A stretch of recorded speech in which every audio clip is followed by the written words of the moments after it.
Proud to provide your communications and entertainment solutions, the new AT&T, your world delivered. Well, Sandy Sanders, we've just got the Patriots on the ground. What do we see out in front of us right here?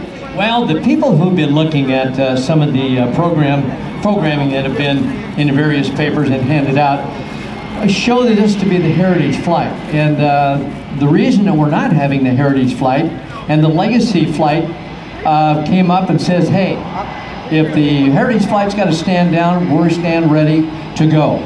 And I know you'll never get tired of seeing the Legacy Flight. The Legacy Flight is composed of Navy aircraft and Marine aircraft, whereas, of course, the Heritage Flight is Air Force. And unfortunately, our F-16 pilot is suffering a malady that he decided to stand down, and that...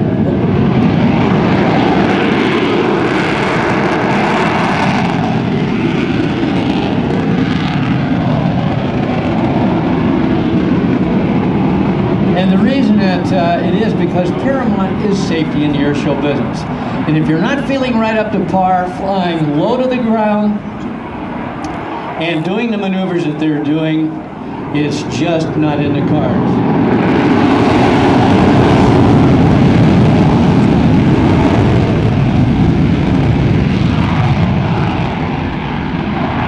Did you notice the short distance on the takeoff run that the Hornet made as compared to the Fury? There you see the difference in a matter of years between what was once the top line fighter with the Navy, and incidentally the first jet to be operational with the Navy as compared to the F-18 Super Hornet, or how it was realized. The courageous efforts of only a few Navy and Marine Corps aviators changed the course of the Pacific War by playing decisive roles at the battles of Coral Sea and Midway. These aviators flew off of straight deck carriers and short-based airfields cut from the jungles of the Pacific. By the end of the war, the aircraft carrier and its aviators replaced the battleship as the main weapon of the aircraft, play an active role in keeping the history of Navy Marine Corps aviation alive and actively on display. During the 2006 Tailhook Legacy Flight show season, these vintage naval aircraft are flying in over 60 shows. And flying today, of course, as earlier you saw, the Grumman F-8F Bearcat, and of course now at present, the North American FJ Fury flying with the Super Hornet, the F-18. You'll notice the difference in size. Now, but the good comparison is they fly by there in that flight with their wing down, with its cousin, the F-86 Sabre jet with a beautiful tapered wing. The airplane that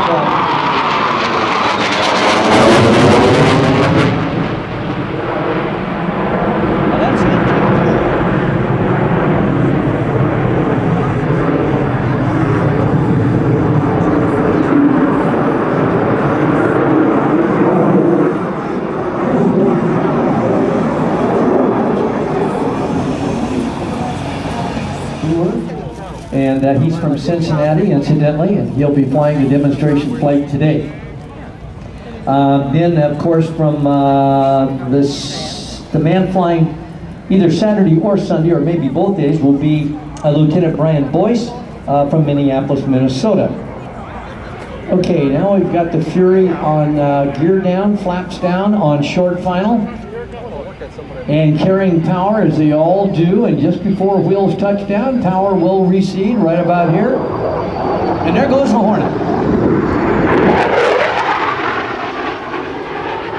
Now, as typical with all Navy airplanes, you see a lot of flap deployed, which is very typical of Navy, because when you come aboard on a carrier, even in today's airplanes, and harkening back here to 35 and 40 years ago as compared with the Fury, you'll see what we call the boards are out, because you need a very, very stable airplane on approach to a carrier. I don't think there's a Navy pilot flying that has been carrier commissioned that would love to stop and tell you about his first trap. That's got to be in his mind like the first solo. It would be to me anyway. The FGA Fury, of course, is flown by Rich Sudgen of Wyoming, and a very, very proud pilot that he is to be able to fly this. There's the Hornet touching down. Now, once again, you'll notice that he's using, when he pulls his stick back, you'll see how the elevators come way up high. And that, of course, is utilized as an air brake.